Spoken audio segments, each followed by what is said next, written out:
దేవునికి మహిమ కలుగును గాక. దేవుని సన్నిధిలో కరిగిపోవాలి మనం. ఆయన కంటే మనలో ఏది లేదు చెప్పుకోదగినది. ఆయన దగ్గర ఎవడైనా ఎంతటి వాడైనా బెండ్ అవ్వాల్సిందే. ఎందుకంటే ఆయన almighty God. Praise the lord. సర్వశక్తిమంతుడైన ఆయన ఎదుట మనం ఎంత తగ్గించుకొని జీవిస్తే ఆయన మనల్ని అంతగా హెచ్చిస్తాడు. హల్లెలూయా. యెషయా గ్రంథం 1వ అధ్యాయం 19వ వచనం. మీరు సమ్మతించి నా మాట వినిన ఎడల మీరు భూమి యొక్క మంచి పదార్థములను అనుభవింతురు. 20 కూడా. సమ్మతింపక తిరగబడిన ఎడల నిశ్చయముగా మీరు ఖడ్గము పాలగుదురు. యెహోవా ఈలాగుననే సెలవిచ్చి ఉన్నాడు. దేవుడు ఏమంటున్నాడంటే, మీరు నా మాట వింటే బాగుపడతారు, నా మాట వినకపోతే పోతారు అంటున్నాడు. ఎవరంటున్నారు? ఎవరంటున్నది? ఏమంటున్నాడు? నాకెళ్ళి చూసి చెప్పండి. ఏమంటున్నాడు? చదవండి, మళ్ళొకసారి చదవండి. మీరు సమ్మతించి నా మాట వినిన ఎడల మీరు భూమి యొక్క మంచి పదార్థములను అనుభవించెదరు. సమ్మతింపక తిరగబడిన ఎడల నిశ్చయముగా మీరు ఖడ్గము పాలగుదురు. దేవుడు ఇలాగే చెప్తున్నాడు. ఎలాగ చెప్తున్నాడు? మీరు సమ్మతించి నా మాట వింటే మీకు మంచి జరుగుతుంది. మీరు సమ్మతించకుండా నా మాట వినకుండా తిరగబడితే మీరు బతకరు, మీరు నిశ్చయముగా చచ్చిపోతారు అని దేవుడు ఈరోజు మనతో మాట్లాడుతున్నాడు. ఎవరి మాట వింటే మనకు మేలు?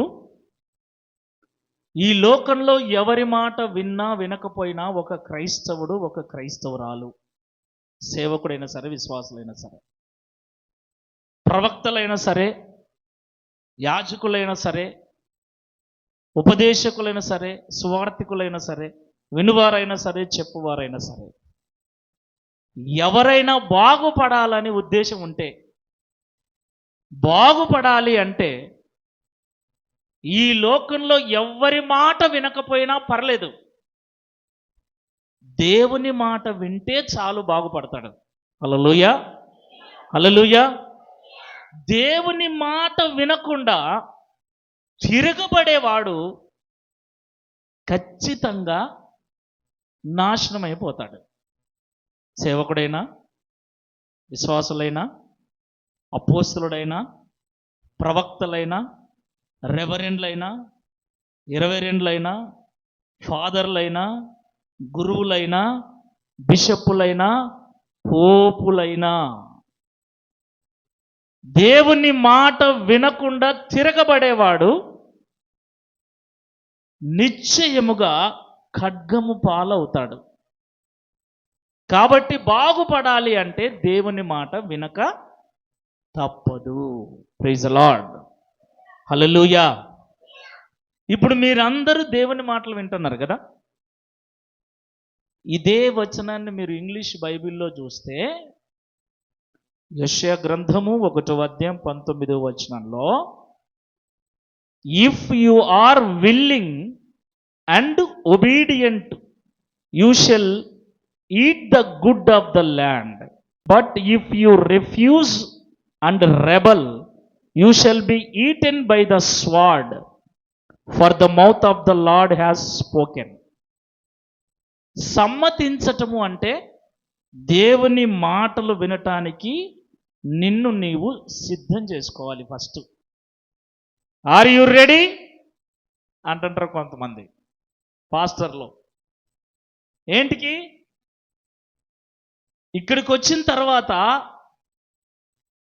అప్పుల గురించి, ఇంటి దగ్గర వండుకున్న కూరల గురించి, దాచిపెట్టుకున్న డబ్బుల గురించి,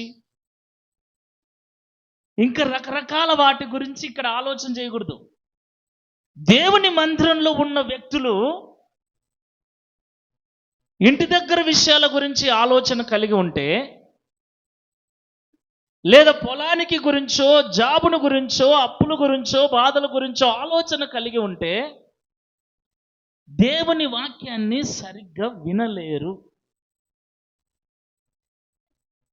దేవుని వాక్యాన్ని వినటానికి ఫస్ట్ ఏం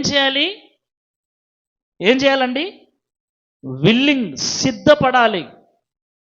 దేవుని వాక్యం వినటానికి ఎంతమంది సిద్ధంగా ఉన్నారు? మీ మనస్సు సిద్ధంగా ఉండాలి, మీ హృదయము సిద్ధంగా ఉండాలి, మీ ఆలోచన సిద్ధంగా ఉండాలి, మీ ఒళ్ళు కూడా సిద్ధంగా ఉండాలి.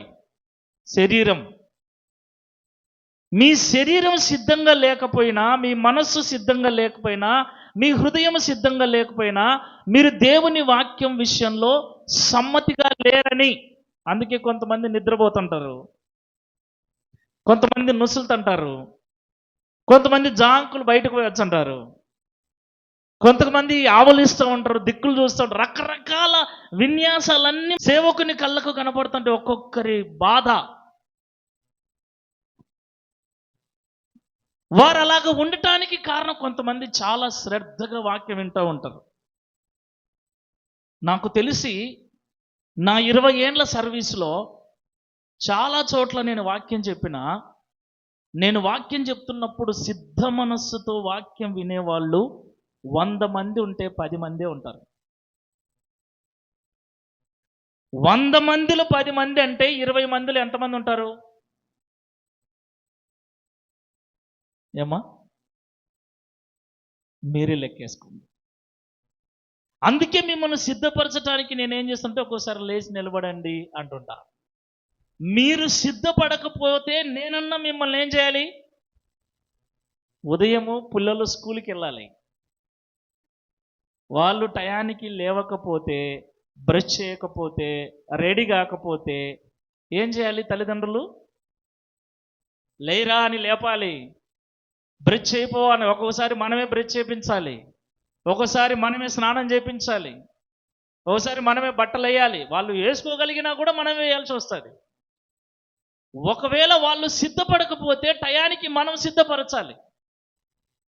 అలాగన సంఘములో మందిరానికి వచ్చిన విశ్వాసులు వాక్యం వినటానికి సిద్ధం చేయటానికే పాటలు పాడేది, ఆరాధన చేసేది, ఇవన్నీ మిమ్మల్ని సిద్ధపరచటానికి, మీ మనస్సును, మీ శరీరాన్ని, మీ హృదయాన్ని వాక్యానికి సిద్ధపరచటానికే ఈ వాక్యం కంటే ముందు ఈ తంతల్లో జరుగుతుంది.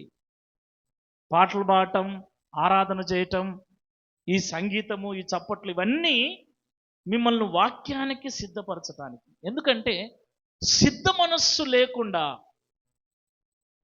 వాక్యము మీరు వినలేరు. అందుకే దేవుడు ఏమంటున్నారంటే మొదట మీరు సమ్మతించి నా మాట వినాలి. దేవుని మాటలు ఎలా వినాలి? ఎప్పుడు అయిపోతుందో ఏమో అని కాదు, నేను లేచినాడు ఎంతసేపు చెప్తాడని కాదు. మైండ్ సిద్ధంగా ఉండాలి, ఆబ్సెంట్లు ఉండకూడదు. మైండ్ ఆలోచన సిద్ధంగా ఉండాలి, శరీరం సిద్ధంగా ఉండాలి, హృదయము, మనస్సు, మనస వాచ కర్మణ అంటారు.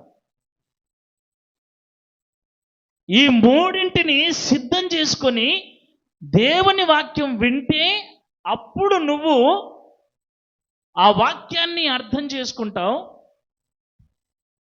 నీకు ఆ వాక్యం అర్థమవుతుంది. నువ్వు సిద్ధంగా లేకుండా చెప్పేవాడు ఎంత బాగా చెప్పినా నీకేం అర్థం కాదు. కాబట్టి చెప్పేవాడు ఎంత ముఖ్యమో వినేవాడు సిద్ధంగా ఉండటం కూడా అంతే ముఖ్యం. పరుగు పందెంలో 100 మంది కాదు 2000 మంది నిలబడినా గెట్ సెట్ గో అనే రాకపోరు వాళ్ళు. అర్థమవుతుందా? ఏమేమో చేస్తూ ఉంటారు, కదులుతూ ఉంటారు, మాట్లాడుతుంటారు, దిక్కులు చూస్తుంటారు. ఒక్కసారి విజిల్ ఊపాడు అనుకో, అందరూ గెట్, ఎవరి లైన్లోకి వాళ్ళు వచ్చేస్తారు. సెట్, రెడీగా ఉంటారు. ఇంకా గో అంటేనే గెట్టు సెట్టు లేకుండా గోనే లేదు.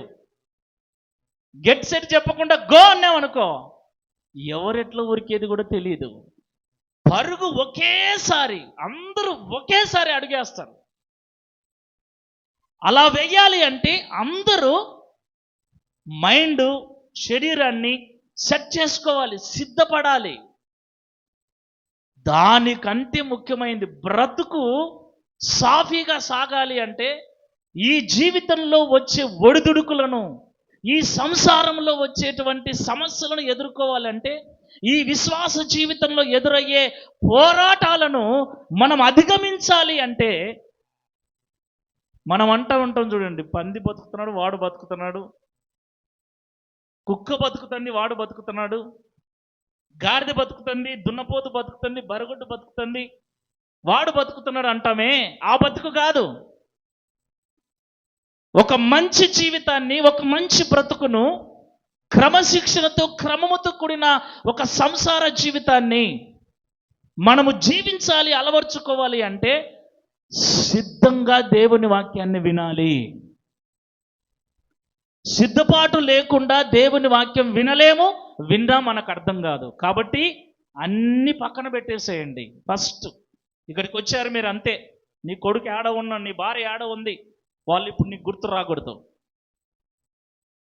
అర్థమవుతుందా? నీకేం గుర్తు రావాలి?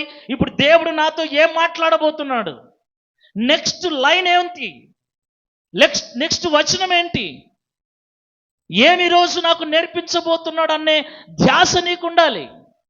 స్కూల్లో పాఠాలు వినేటప్పుడు కూడా అలాగ విన్నవారికే చదువు వస్తుంది. ఈ సుత్య, ఈ సోది, ఈమె ఏం అర్థం కాదు, ఇట్లా మాట్లాడుతుంటారు కొంతమంది పిల్లలు. సిద్ధ మనస్సు కలిగి వింటే పాఠం అర్థమవుతుంది, సిద్ధ మనస్సు కలిగి వింటే వాక్యం అర్థమవుతుంది. వాక్యం అర్థమైనప్పుడే జీవితం మారుతుంది, పాఠం అర్థమైనప్పుడే జీవితం మారుతుంది. అర్థం కావాలంటే రెడీగా ఉండాలి. రెడీగా ఉన్నారా? ఏంటికి?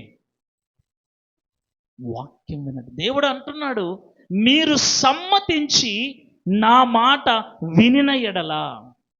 చాలా మందికి వాక్యం అర్థం కాకపోవటానికి, చాలా మంది బ్రతుకులు మారకపోవటానికి, చాలా మంది క్రైస్తవుల కుటుంబాలలో సాక్ష్యాలు లేకపోవటానికి కారణం ఏంటి అంటే, వారు సిద్ధ మనస్సు కలిగి దేవుని వాక్యాన్ని వినకపోవటం. మీకు విషయం తెలుసా? బైబిల్లో 6 రోజులు పనిచేసి 7వ రోజును నా దినముగా మీరు పాటించాలి అన్నాడు దేవుడు. అయితే 7వ రోజు కంటే ముందు సిద్ధపాటు రోజు అని ఒకటి ఉంది. సబ్బాతు దినం అంటారు దాన్ని. శనివారము ఆదివారానికి సిద్ధపాటు దినం. అంటే ఆదివారం చేయాల్సిన పనులు కూడా శనివారమే పూర్తి చేసుకోవాలి నువ్వు. సిద్ధపాటు అంటే ఏంటి? ఆదివారము దేవుని పని, దేవుని మందిరం, దేవుని వాక్యం, దేవుని ఆరాధన, దేవుని సన్నిధిలో గడపాలి. కాబట్టి ఆదివారానికి ఏ పని ఉండకూడదు. దరిద్రం ఏంట్రా అంటే ఆదివారమే అన్ని పనులు పెట్టుకొని ప్రార్థన మందిరానికి లేటుకు వస్తాం. ఇది సిద్ధపాటు. ఇది సిద్ధపాటు లేని ఆత్మీయ జీవితం, సిద్ధపాటు లేని విశ్వాస జీవితం. సిద్ధపాటు లేదు. ఇప్పుడు నేను ఈరోజు మీకు వాక్యం చెప్పాలంటే అప్పటికప్పుడు వీడికి వచ్చి నిలబడి చెప్పేది సిద్ధపాటు కాదు. ఏదో 4 మాటలు తీసుకొని చెప్పేది కాదు. నేను వారం అంతా కూడా నా ఆలోచనలలో బైబిల్ చదువుతూ ఆదివారం ఏ వాక్యం చెప్పాలని నేను సిద్ధపడాలి. అక్కడ సిద్ధపాటు లేకుండా నేను ఇక్కడికి వచ్చి చేసేది ఏమి లేదు. ఆదివారం ఆరాధనకు రావాలంటే శనివారం నువ్వు సిద్ధపడాలి. ఆదివారం లేవాలి, స్నానం చేయాలి, రావాలి. ఆమేన్. హల్లెలూయా, హల్లెలూయా, హల్లెలూయా. బీపీలు షుగర్లు ఉన్నాయి కాబట్టి తొందరగా వంట చేసేసుకొని ఆరోగ్యం బాగలేని వాళ్ళు తినేసి టయానికి వచ్చి ఇక్కడ కూర్చోవాలి. ఎందుకు టయానికి రారు అంటే సిద్ధపాటు లేదు, ఆలస్యమైంది, ఇదంతా కాదు. సిద్ధపాటు మనస్సు నీకుంటే, నీకు తెలుసా 10 మంది కన్యకలు ఉన్నారు బైబిల్లో. 5 మంది బుద్ధి కలిగిన వాళ్ళు అయ్యారు, 5 మంది బుద్ధి లేని వాళ్ళు అయ్యారు. 10 మంది కన్యకలైనప్పుడు, 10 మంది దగ్గర దివిటీలు ఉన్నప్పుడు, 10 మంది క్రీస్తు రాకడ కొరకు ఎదురు చూస్తూ ఉన్నప్పుడు 5 మంది బుద్ధి కలిగిన వాళ్ళు ఎందుకు అయ్యారు, 5 మంది బుద్ధి లేని వాళ్ళు ఎందుకు అయ్యారు? సిద్ధపాటు లేకపోవటం.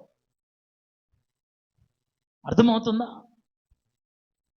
సిద్ధపాటు లేని విశ్వాస జీవితం, ఆత్మీయ జీవితం ప్రయోజనం లేదు. ఆదివారం 10 గంటలకు ఆరాధన కంటే 5 నిమిషాలు ముందే రావాలి, అది సిద్ధపాటు.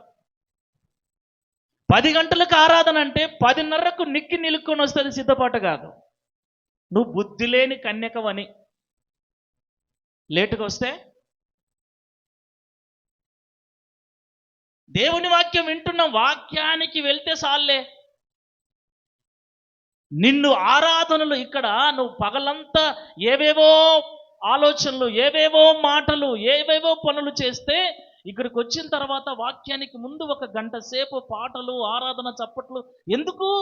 నీ లోకంలో ఉన్న నీ మనస్సును, బాధలతో నింపబడిన నీ మనస్సును, లోక సంబంధమైన, కుటుంబ సంబంధమైన అనారోగ్య పరిస్థితులతో నింపబడిన నీ మనస్సును దైవ సంబంధంగా మార్చడానికి ఎందుకు పాటలు పాడేది? ఆ ఆలోచన అంతా ఆ ఫేస్లో నుంచి నిన్ను తీసుకొని రావటానికి. వారమంతా లోకంలో ఉన్న నీ మనస్సు ఇక్కడ అలవాటు పడటానికి ఈ ఆరాధన అంతా సిద్ధపాటు. ఇదంతా సిద్ధపాటు.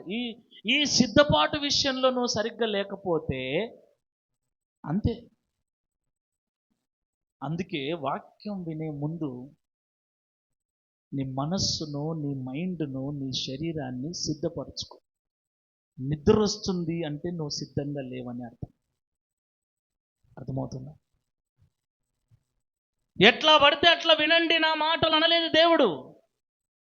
మొదట మీరు సమ్మతించి, మొదట మీరు సిద్ధపడండి. దావీదంటాడు, నా ప్రాణమా యెహోవాను స్తుతించుము. ధనవంతుడు అంటాడు, నా ప్రాణమా తినుము, త్రాగుము, సుఖించుము. చాలా మంది విశ్వాసులు అంటారు, నా ప్రాణమా మందిరంలో కూర్చున్నావు ఇంకా నిద్రపో. ఏమంటారు? అందుకే నిద్రపోతారు వాళ్ళు. కారణం ఏంటి అంటే సిద్ధపాటు మనస్సు లేదు. సిద్ధపాటు మనస్సు మనం కలిగి మందిరంలో ఉండాలి. సిద్ధపాటు ఆలోచన, మైండ్ కలిగి మనం ఉండాలి. సిద్ధపాటు శరీరాలతో మనం దేవుని మందిరంలో కూర్చోాలి. 1 గంట సేపా, 2 గంటల సేపా దేవుని వాక్యం అయిపోయేదాకా, ఆరాధన అయిపోయేదాకా లేయకూడదు, అంతే. Praise the lord. బీపీలు, షుగర్లు ఏం గుర్తు రాకూడదు. వాక్యం వినేటప్పుడు వీళ్ళకు గుర్తొస్తాయి బీపీలు, షుగర్లు. షుగర్ ఉంది, ఎంతసేపు చెప్తారో వాక్యం. బీపీ ఉంది, టయానికి తినకపోతే కళ్ళు తిరుగుతాయి. వాక్యం వింటుంటే బైబిల్ చెప్తుంది ఏమని తెలుసా? మనుష్యుడు రొట్టె వలన మాత్రము కాదు కానీ దేవుని నోట నుండి వచ్చే మాట వలన బ్రతుకుతాడు. ఈ గంట సేపు రొట్టె లేకుంటే, ఆహారం లేకుంటే వాక్యం ద్వారా మనము బ్రతకలేమా? భయపడిపోతున్నామంటే సిద్ధ మనస్సు లేదు. భూమి యొక్క మంచి పదార్థములను అనుభవించాలి అంటే, మన కష్టార్జితం వ్యర్థము కాకుండా ఉండాలంటే, మన సంపాదన మిగిలి ఉండాలి అంటే, మనము సంపాదించే సంపాదన పరులపాలు కాకుండా ఉండాలి అంటే మనము దేవుని మాటలు వినాలి. ఎలా? సిద్ధ మనస్సుతో. కాబట్టి విశ్వాసులారా గుర్తుపెట్టుకోండి, సిద్ధపాటు అనేది చాలా అవసరం. లేదంటే 10 మంది నిద్రపోయారా, 5 మంది నిద్రపోయారా? 5 మందే 10 మందే? 10 మంది నిద్రపోయారు. కానీ 5 మంది మాత్రమే వెళ్ళిపోయారు, 5 మంది వెళ్ళలేకపోయారు. కారణం సిద్ధపాటు. సిద్ధపాటు అనేది చాలా అవసరం. వాక్యం వినేటప్పుడు నీ మనస్సు సిద్ధంగా ఉండాలి. సిద్ధంగా ఉంటే ఆవలింపుడు రావు. ఆమేన్. హల్లెలూయా, హల్లెలూయా, హల్లెలూయా. మీకోసం తెలుసా, నా సాక్ష్యం, చిన్న సాక్ష్యం. ప్రతి నెల కర్ణాటక వెళ్తాను నేను. రాత్రంతా ప్రయాణం చేసి వెళ్తాం. ఆడికి వెళ్ళిన తర్వాత ఉదయం పొంగల్ పెడతారు. ఆ పొంగలు, ఆ రసం, ఆ చట్నీ తింటే నిద్ర వస్తుంది. రాత్రంతా నిద్ర ఉండదు. పైగా వాళ్ళు గంట సేపు చెప్తారు, 2 గంటల సేపు చెప్తారు, 3 గంటల సేపు చెప్తారు. మీరు అనుకోవచ్చు, నీకేమన్నా మస్తుగా చెప్తున్నావు, ఇలా కూర్చొని వింటే నీకు అర్థమవుతుంది అంటే, నేను అక్కడి నుంచి ఇక్కడికి వచ్చిన.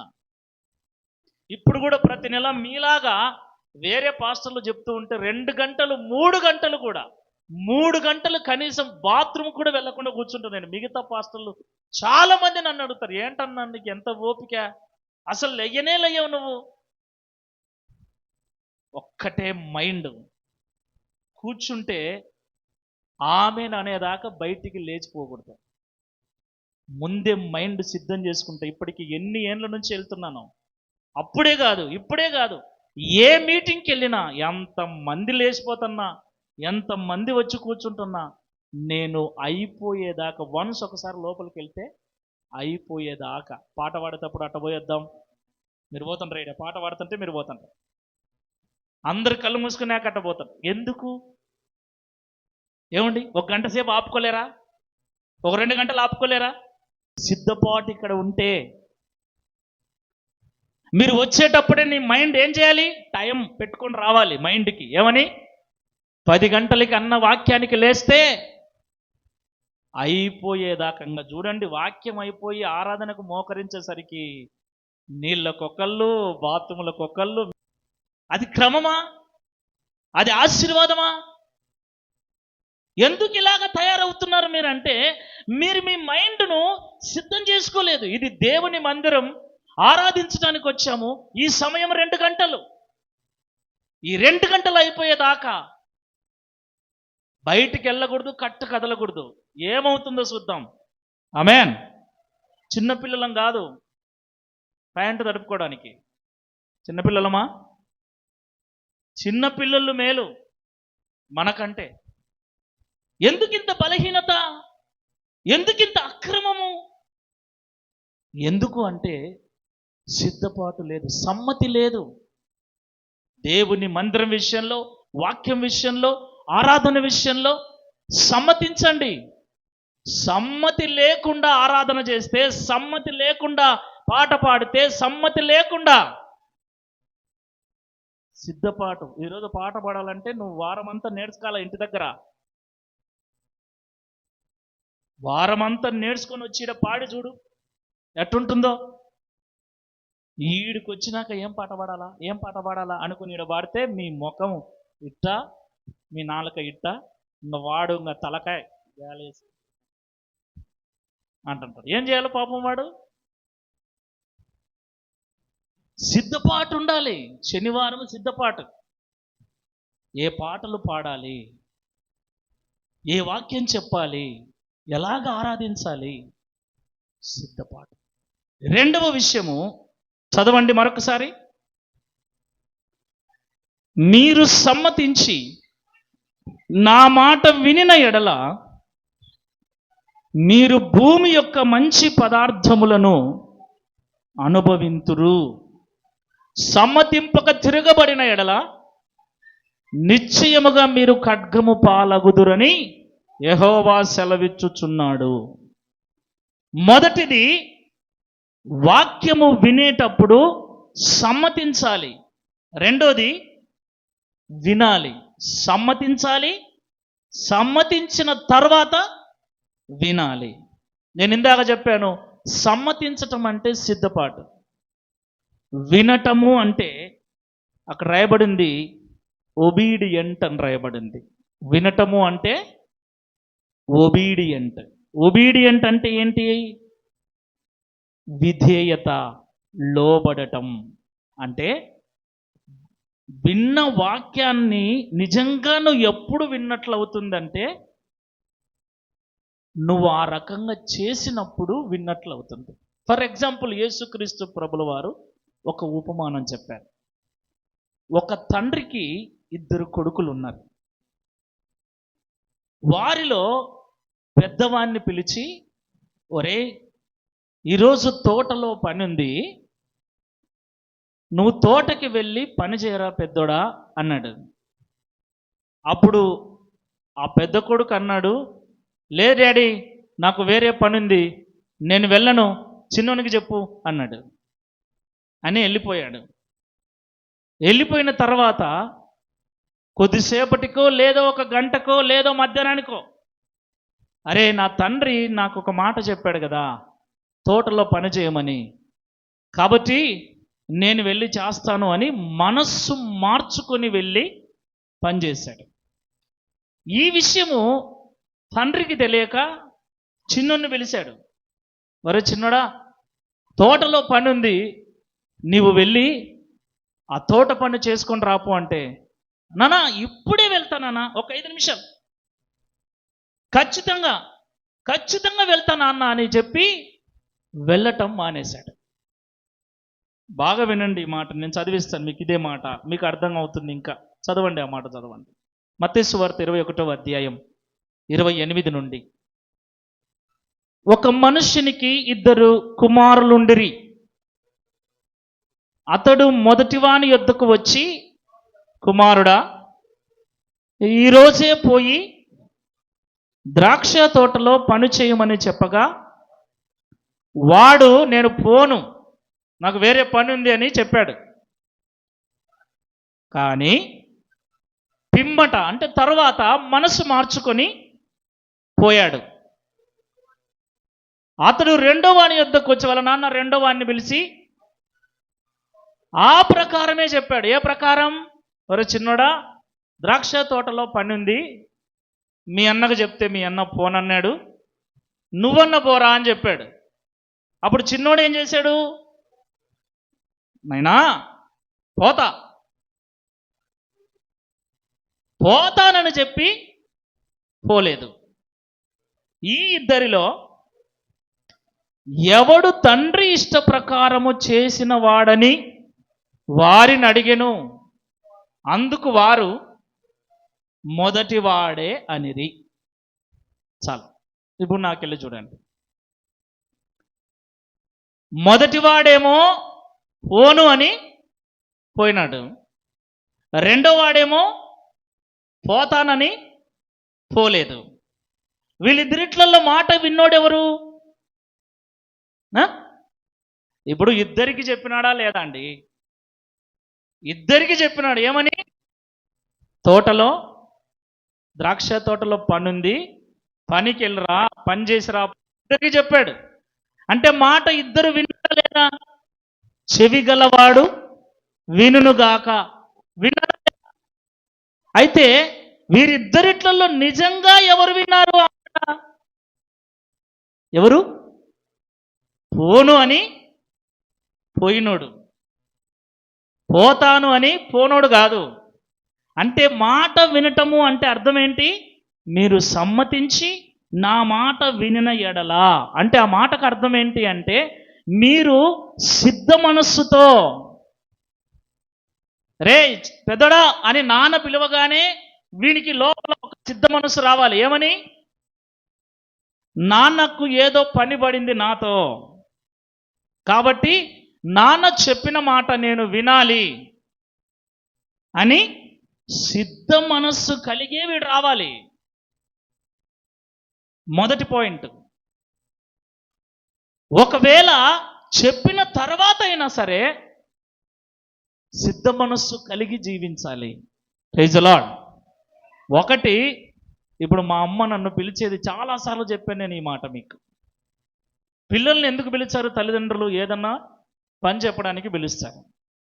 మా ఇంట్లో నేను చిన్నోన్ని కాబట్టి చిన్న చితక పనులన్నీ నాకే చెప్పేది మా అమ్మ. నాకు తెలుసు మా అమ్మ పిలిచింది అంటే ఏదో ఒక పని చెప్తాదని నాకు తెలుసు. తెలుస్తుందా తెలుదా అండి? ఇప్పుడు మీ నాన్న నిన్ను పిలిచాడు అంటే, లేదా మీ ఆయన నిన్ను పిలిచాడు అంటే ఊరికనే పిలుస్తాడా? ఏదో ఒక పని ఉంటేనే పిలుస్తారు. అయితే పిల్లలకి పెద్దోళ్ళు పనులు చెప్తారు. అప్పుడు పిల్లలకు అమ్మ పిలుస్తాను ఏం తెలుస్తుంది? అట్లా నేను ముందే మా అమ్మ పిలవగానే, ఏమ్మా చెప్పుమా, ఏం కావాలమ్మా, ఈ గొంతు నా జీవితంలో రాలే. నిజంగా చెప్తున్నా. దగ్గరికి పోయో లేకపోతే వినిపించినప్పుడు ఏమ్మా చెప్పుమా, ఒరే దొరస్వామి అనగానే ఏం, ఇదే మాట. అంటే నేను పలికే పలుకులో మా అమ్మకి ఏమర్థమయ్యేదంటే ఒకటే మాట, ఒరే అంతలావు పలుకు పలుకుతే నీకేం చెప్పాలా నేను అనేది. అంటే నేను రే దొరస్వామి అనగానే చెప్పుమా అనాలి. అంటే ఆమె పని చెప్తుందని నాకు తెలిసి ఆ పని చేయడం నాకు ఇష్టం లేదు, ఆ సిద్ధ మనస్సు లేదు. కాబట్టి నేను పలికే పలుకులోనే ఆమెకు అర్థమైపోయేలాగా ఏం చెప్పు అయిపోయింది. అంటే నేను ఆ పని చెయ్యను. సిద్ధ మనస్సు అనేది పిలిచే ఆ వ్యక్తి పిలుస్తున్నప్పుడే ఏదో పని పడింది చెయ్యాలి అనుకొని వస్తే మంచిది. లేదా విన్న తర్వాత అయినా ఏం చెబుతాడో తెలియకుండా ఎలాగ సిద్ధపడాలి అంటే ఓకే పాయింటే, అది చేతనవుతుందో కాదో పోని విన్న తర్వాత అయినా చెప్పిన తర్వాత అయినా, అది చిన్న పనైనా. నీళ్లు తెమ్మంటే కూడా తేనండి నేను. అమ్మ నాయన ఏం చెప్తాది, కట్టెలు మోసుకరా పోరా, ఏమన్నా పెద్ద పెద్దవి చెప్తారా? మగపిల్లోనికి మహా అయితే ఇంతకుముందు, ఇప్పుడంటే ప్రతి చోట తిప్పితే నీళ్ళే, పైన ఒక ట్యాంక్ పెట్టేది, యాడ చూడినా తిప్పితే నీళ్ళే. ఇప్పుడు యాడ టక్ అంటే చాలు గ్యాస్ పొయ్యిలు, కరెంటు పొయ్యిలే. నేను చిన్నప్పుడు మాకైతే గ్యాస్ పొయ్యి లేదు, కట్టెల పొయ్యి ఉండేది, మాకు కుళాయిలు లేవు, బోరింగులు ఉండేవి. నేను మహా అయితే పని చేస్తే 4 బిందెలు నీళ్లు, ఒక మోపు కట్టెలు కొట్టడం తప్ప ఏ పని చేయను నేను. లేదా ఒకవేళ మా అమ్మ లేయలేక, ఆ సెమ్ము అందుకోరా, ఆ చాట అందుకోరా, అవి అందియడానికి కూడా నాకు సిద్ధ మనసు ఉండేది కాదు చిన్నప్పుడు. పిలిస్తే పిల్లోడు పలుకుతారులేని పిలిస్తే ఒకటేలాగా ఇంతలాగా గొంతు వేసుకొని అరిస్తే ఇంకా చెప్పేది కాదు పాపం, మా అమ్మే చేసుకునేది. ఇప్పుడు దేవుడు మనతో మాట్లాడుతున్నాడు, నీవు నా మాట వింటే బాగుపడతావు, సమ్మతించి నా మాట వింటే భూమి యొక్క మంచి పదార్థములను నువ్వు అనుభవిస్తావు, తిరగబడితే నష్టపోతావు. ఇప్పుడు దేవుని మాట మనం వినాలనా? ఏం కయ్యను అన్నాడు, కయ్యను ఎక్కడున్నావంటే ఏం, ఎక్కడున్నాను నీ తమ్ముడు అంటే ఏం, నేను నా తమ్మునికి నేనేమన్నా కాయలు పెట్టినావా నన్ను? ఈ టోన్తో మనం బలకకూడదు దేవుని కాడ. ఏమన్నా కాయలే నేను? యోనా నినవేకు పోయా అంటే నేను పోను, నాకు ఇష్టం లేదు, నేను తార్షీసుకుపోతా అన్నాడు. పోయినాడు. ఆయన తండ్రి నా మాట ఇండ్రా అంటాడు తండ్రి. వినకపోతే నీ ఇష్టమైన పోతావు అంటాడు. ఈయన కూడా అదే చెప్తున్నాడు, నా మాట వినండ్రా. వినటము అంటే లోబడటం, పాటించటం. ఒకవేళ నీకు కఠినంగా అనిపించినా, ఆ మాట కష్టంగా అనిపించినా, అరే ఇంత కష్టమైన మాట నా తండ్రి అన్నాడే, ఇంత కష్టమైన మాట దేవుడు చెప్పాడే, ఇంత కష్టమైనదైనా నా మంచికే నా మేలుకే చెప్పింటాడని నువ్వు అనుకుంటే గనక పెద్ద కొడుకు లెక్క మార్చుకుంటావు మనస్సు. Praise the lord. కష్టమే, అబద్ధాలు ఆడొద్దు అనడం కష్టమే, కష్టమైన మాటే. మోసాలు చేయొద్దనడం కష్టమైన మాటే. సినిమాలు చూడొద్దనడం కష్టమే. లోక సంబంధమైన మనసు కలిగి ఉండొద్దనడం కష్టమే. ఇప్పుడు చాలా కష్టం. ఈ సెల్ ఫోన్ వచ్చినాక ఇంకా కష్టం. ఏది చూసినా అదే మనసు అలవాటు పడిపోయింది, హృదయం అలవాటు పడిపోయింది, కన్నులు అలవాటు పడిపోయినాయి. ఇవన్నీ మార్చుకోవాలంటే కష్టమే.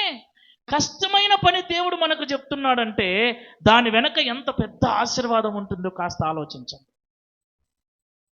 మనం కష్టమని, నా వల్ల కాదని ఈరోజు తిరగబడితే, దేవుని మాటను వినకపోవటమే తిరగబడితే దేవుడు అంటున్నాడు ఖచ్చితంగా నాశనం అయిపోతాం. కాబట్టి ఎంతటి వాడైనా, ఎంత ఉన్నోడైనా దేవుని మాటకు లోబడక తప్పదు. మొదట సిద్ధపడాలి. ఈరోజు ఆదివారం దేవుడు నాతో మాట్లాడతాడు. ఏం మాట్లాడినా సరే నా జీవితాన్ని నేను ఈరోజు మార్చుకుంటాను.